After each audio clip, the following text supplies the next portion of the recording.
જય બાબા સ્વામી પરમ પૂજ્ય ગુરુદેવના ચરણોમાં કોટી કોટી વંદન. વંદન્ય ગુરુમૈયાના चरणों कोटि कोटि वंदन.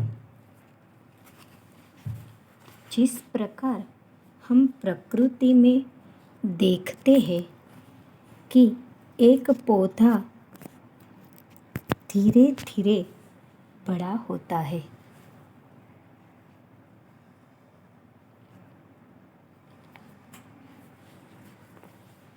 फिर वृक्ष बनता है,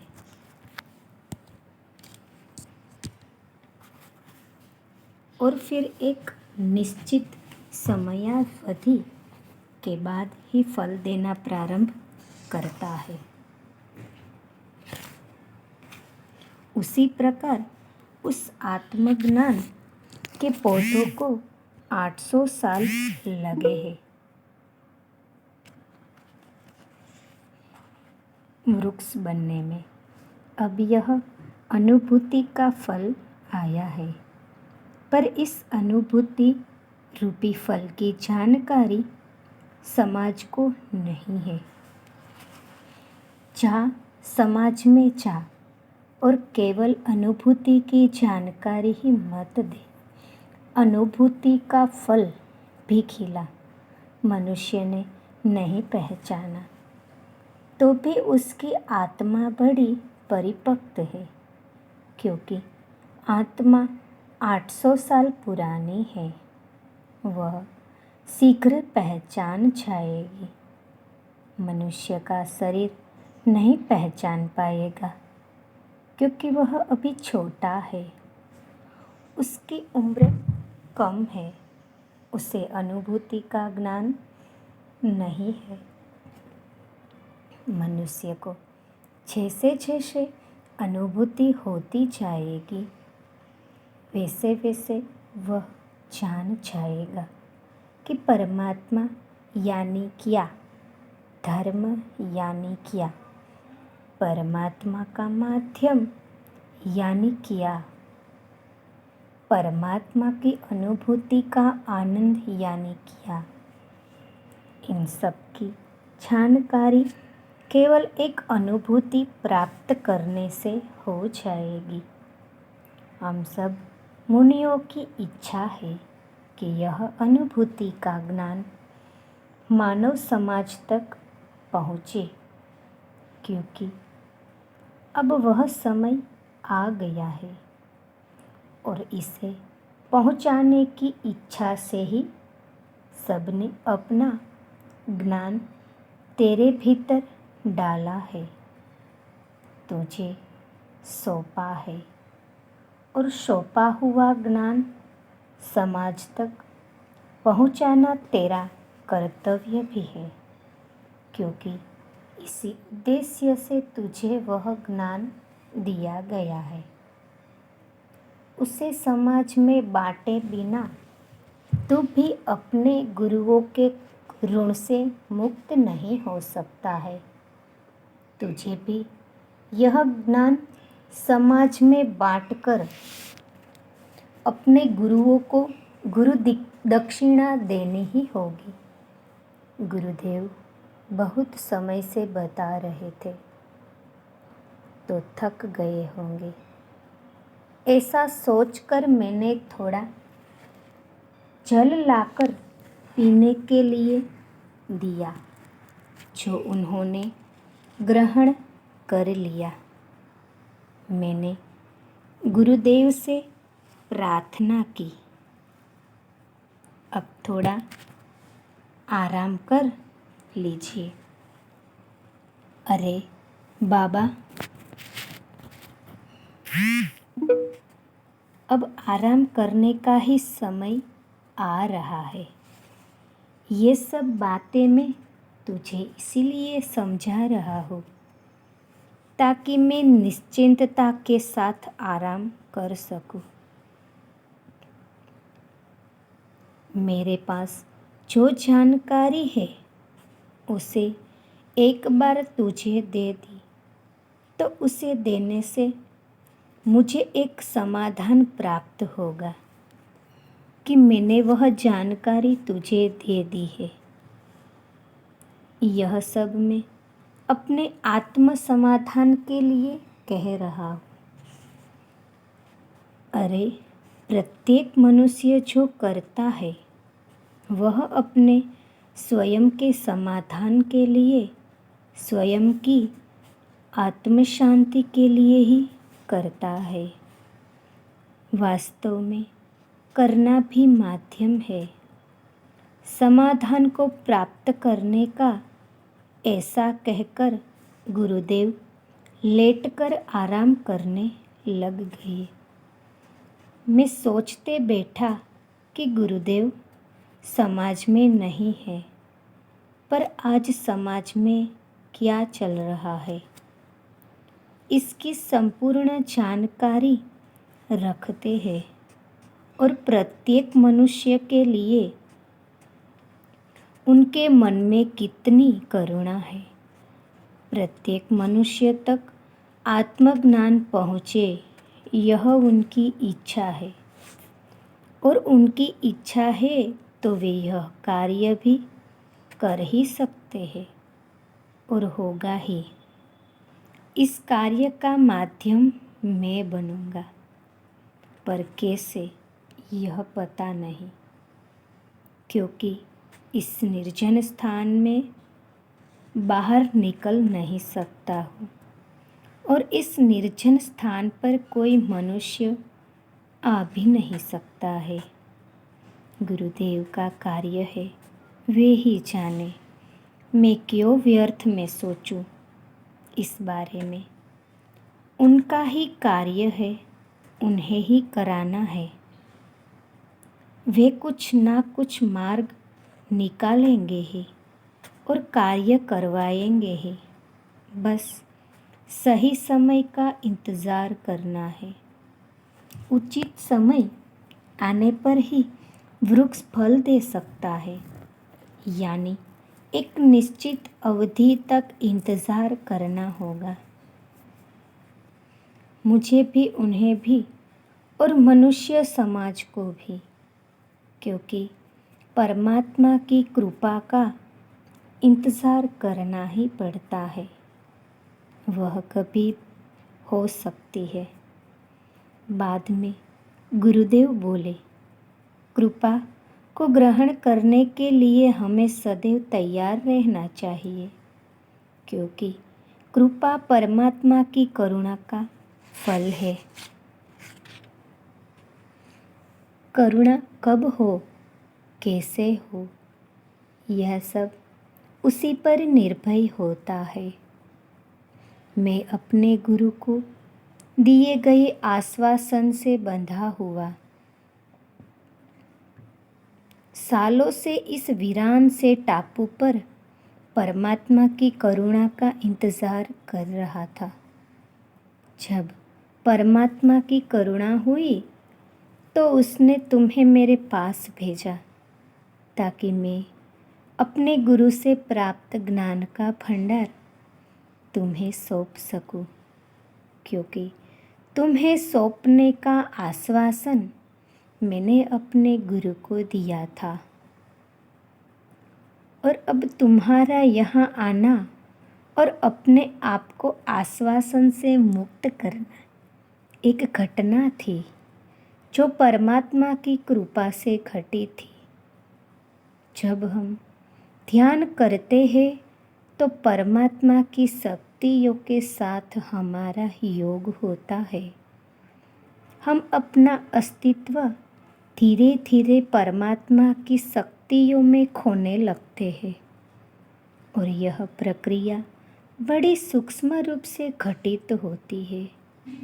यह कोई शारीरिक क्रिया नहीं है जो कि देखी जा सके या दिखाई जा सके। यह बड़ी सूक्ष्म क्रिया है जो प्रकृति के साथ रहते रहते घटित हो जाती है।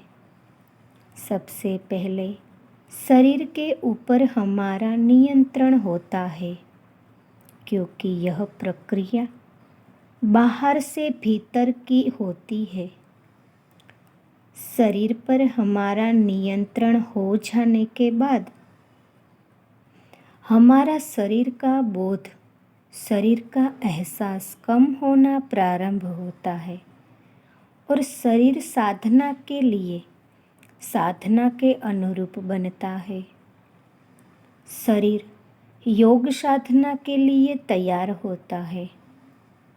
योग साधना में जो शारीरिक रुकावटें होती है वे दूर होने लग जाती है। शरीर की पवित्रता, शुद्धता और स्वच्छता योग साधना में अपना योगदान देती है। फिर शरीर वही करता है जो उस समय उसे करना चाहिए। शरीर उस समय उसी स्थिति में रहता है जिस स्थिति में उसे रहना चाहिए। फिर धीरे धीरे शरीर से निर्मित मन के विचारों पर योग साधना से नियंत्रण होने लगता है। जिस प्रकार शरीर से किए गए व्यर्थ कार्यों पर हम हमारी ऊर्जा शक्ति खर्च करते हैं, वैसे ही मन के अनावश्यक व अनियमित विचारों से भी हमारी बहुत सी ऊर्जा खर्च होती है। जब हम अभ्यास से सतत की गई साधना से इस ऊर्जा की बचत करने में सफल होते हैं, तब हमारा चित्त भी नियंत्रण होने लगता है और चित्त के पूर्णतः नियंत्रित होने पर हमारा ध्यान लगने लग जाता है। हमारे गुरु के प्रति जितना आदर भाव होता है, जितना हमारी श्रद्धा होती है, यह कार्य भी उतना ही आसानी से साथ संपन्न होता है। क्योंकि गुरु का शरीर परमात्मा की शक्तियों का माध्यम होता है, पर हमें उनके शरीर के माया जाल से परे जाकर देखना होगा और उन्हें ही माध्यम क्यों माना है, यह सोचना होगा और उन्हें शरीर के स्तर पर न देखते हुए अनुभूति के स्तर पर अनुभव करना होगा। क्योंकि उन्हें माध्यम बनाते समय परमात्मा ने उनकी आत्मा को ही देखा होता है और आत्मा अति सूक्ष्म शक्ति है जो देखी नहीं जा सकती, केवल अनुभव की जा सकती है। श्रद्धा रखकर मानी जा सकती है और मानना आत्मा का भाव होता है। हमें गुरु के शरीर को परमात्मा का माध्यम मानना होगा, तभी हम उन शक्तियों को अनुभव कर सकते हैं। क्योंकि जो गुरु से ग्रहण करना है वह केवल मानकर प्राप्त किया जा सकता है, क्योंकि उसके दिखने वाले शरीर में कुछ नहीं है। हमें उसके परे जाना होगा। जैसा गुरुदेव मुझे कह रहे थे, वैसा मेरा भी चित्त उनके शरीर के परे जाने लग गया, पर मुझे ऐसा अनुभव हुआ कि उनके आसपास प्रकाश ही प्रकाश है। जिस प्रकाश से जगते हुए सूरज से सुनहरी किरणें निकलती है, वैसा ही कुछ दृश्य था। वह प्रकाश बढ़ता ही जा रहा था और धीरे धीरे उस प्रकाश के वलय में गुरुदेव का शरीर धुंधला दिखाई दे रहा था और धीरे धीरे सारा शरीर ही कहीं लुप्त हो गया और प्रकाश का एक बड़ा पुंज बन गया। धीरे धीरे सुनहरे प्रकाश का वह पुंज बड़ा हो रहा था अब मैं निश्चित रूप से यह नहीं कह सकता कि सुनहरे प्रकाश का वह पुंज बड़ा हो रहा था या मैं छोटा हो रहा था, पर कुछ घट रहा था। धीरे धीरे मैं एक बूंद जैसा छोटा हो गया और वह सुनहरी किरणों वाला प्रकाश का पुंज सारे विश्व पर व्याप्त हो गया था और उस विश्वव्यापी प्रकाश के पुंज में मेरा अस्तित्व नगण्य हो गया। मैं मुझे ही नहीं दिख रहा था और धीरे धीरे मेरा स्वयं का कोई अस्तित्व ही नहीं रह गया था। मैं भी उस प्रकाश पुंज का हिस्सा भर रह गया था। परमात्मा के दर्शन मुझे हो गए थे। परमात्मा इस विश्व को चलाने वाली एक विश्वव्यापी शक्ति है। इसका एहसास उस क्षण हो गया। सारा विश्व ही परमात्मामय है और जिसमें पर मुझे अहंकार है, उसका अस्तित्व उसके सामने कुछ भी नहीं है। एक छोटे से कीटक से भी कम अस्तित्व है।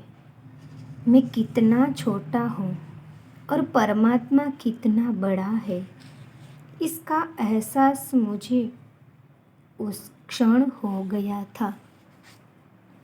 बाद में मैं देखा, सारा प्रकाश एक स्थान पर स्थिर होने लग गया, एक ही स्थान पर केंद्रित होने लग गया, एक ही बिंदु पर इकट्ठा होने लग गया और धीरे धीरे वह बिंदु मेरे गुरुदेव के शरीर के आकार सा हो गया।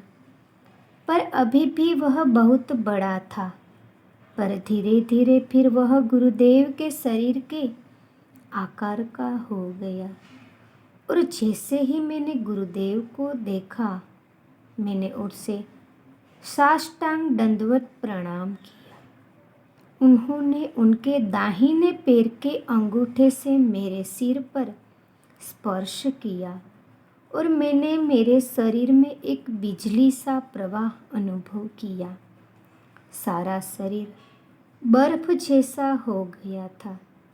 मैं उस अवस्था में 3 दिनों तक पड़ा हुआ था। 3 दिन के बाद गुरुदेव ने मुझे उठाया। तब ऐसा लगा जैसे पता नहीं कितने ही काल के बाद मैं जागा हूँ। उन्होंने कहा, गुरु का कोई शरीर नहीं होता है, गुरु परमात्मा का जीवंत माध्यम होता है। जब हम उसे माध्यम मानते हैं तो हमारा मैं का अस्तित्व छोटा हो जाता है। अपने मैं का अहंकार समाप्त हो जाता है और गुरु फिर हमारी अनुभूति करने की स्थिति बढ़ जाती है और फिर हम गुरु के शरीर के पीछे परमात्मा की जो शक्तियाँ कार्य कर रही है, उनके दर्शन कर पाते हैं, उन शक्तियों को अनुभव कर पाते हैं और इसी माध्यम से हम ध्यान साधना कर सकते हैं। हम माध्यम के प्रति जितनी श्रद्धा रखेंगे, जितना विश्वास रखेंगे, उतना ही हम उस माध्यम के परे जा सकेंगे। गुरु का शरीर परमात्मा की शक्तियों का माध्यम मात्र है। हमें उस माध्यम से आगे देखना होगा और यह देखना केवल अनुभव से हो सकता है। इसीलिए मैंने वर्णन करने की अपेक्षा अनुभव कराना अधिक उचित समझा, क्योंकि परमात्मा का वर्णन तो हो ही नहीं सकता। अरे बाबा, सब जगह परमात्मा है, तो हम भला परमात्मा में रहकर परमात्मा का वर्णन कैसे कर सकते हैं। इसीलिए परमात्मा का वर्णन तो हो ही नहीं सकता। परमात्मा को केवल अनुभव किया जा सकता है, पर परमात्मा तक हम माध्यम के द्वारा ही पहुंच सकते हैं। परमात्मा सर्वत्र है, फिर हम उसे देख सके ऐसी हमारी स्थिति नहीं होती। गुरु की कृपा से हमें वह स्थिति मिलती है कि परमात्मा की अनुभूति कर सके। परमात्मा हमारी पहुंच से बाहर है, हमारी पहुंच में केवल माध्यम है। हमें माध्यम की सीढ़ी से परमात्मा तक पहुंचाना होगा। और कैसे पहुंचना है वह अभी अनुभूति से तुमने अनुभव किया है। पर यह ध्यान साधना संपूर्ण रूप से करने में 12 साल लगते हैं। 12 सालों तक माध्यम के प्रति पूर्ण समर्पण रखने पर और उसी माध्यम से ध्यान साधना करने पर मनुष्य को यह स्थिति प्राप्त हो सकती है। यह सब आसान नहीं है, क्योंकि इतने अधिक समय तक अपनी श्रद्धा, अपनी एकाग्रता, अपनी रुचि ध्यान में बनाए रखना अत्यंत कठिन साधना है। इसीलिए सर्वसामान्य मनुष्य से यह साधना हो नहीं सकती। पर कोई शीघ्र उगने वाला लाई पत्ते का पौधा नहीं है। यह वट वृक्ष है, जिसे एक लंबी निर्माण प्रक्रिया से गुजरना होता है। इन 12 सालों में साधक को नियमितता नहीं खोनी चाहिए और अपनी श्रद्धा को बनाए रखना चाहिए। यह 2 कार्य किए तो बाकी साधना जीवन में ऐसे ही घटित हो जाती है। और साधना जैसे जैसे परिपक्व होने लगती है, वैसे वैसे मनुष्य का अहंकार समाप्त होना प्रारंभ हो जाता है। पहला शरीर, फिर मन और फिर चित्त पर उसका नियंत्रण होने लगता है। पर इस 12 साल की समयावधि के बारे में कोई गुरु कभी बताते नहीं है, ताकि इतनी बड़ी समयावधि सुनकर शिष्य घबरा जाता है।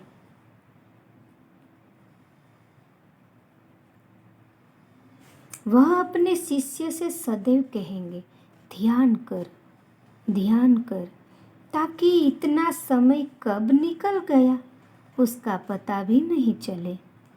क्योंकि 12 साल धीरे धीरे कब निकल जाएंगे इसका पता भी नहीं चलता है। पर 12 साल का अंतराल जीवन का एक बड़ा अंतराल होता है। जय बाबा स्वामी।